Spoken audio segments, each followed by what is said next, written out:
पत्नी के लिए ताजमहल बनवाने की कोई जरूरत नहीं है। बस उसे उसके हिस्से का मान सम्मान दे दो और उसकी कदर कर लो, यही बहुत है।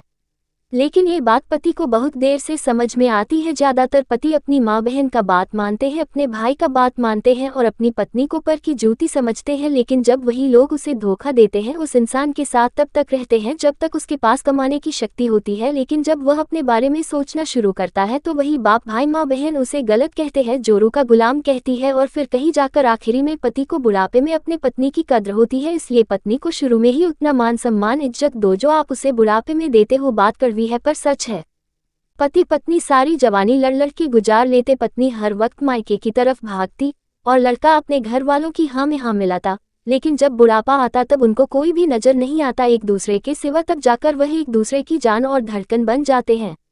पत्नी चुप हो जाती है। पूरे दिन पत्नी रात होने का इंतजार करती है, पति से खूब सारी बात करूंगी। पर पति घर आते ही फोन में ऐसे व्यस्त हो जाते हैं जैसे कब से फोन न चलाया हो।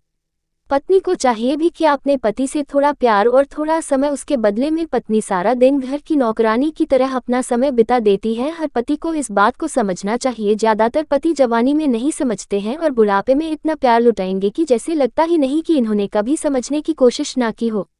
ऐसे में पत्नी चुप हो जाती है और बहुत अकेलापन महसूस करती है।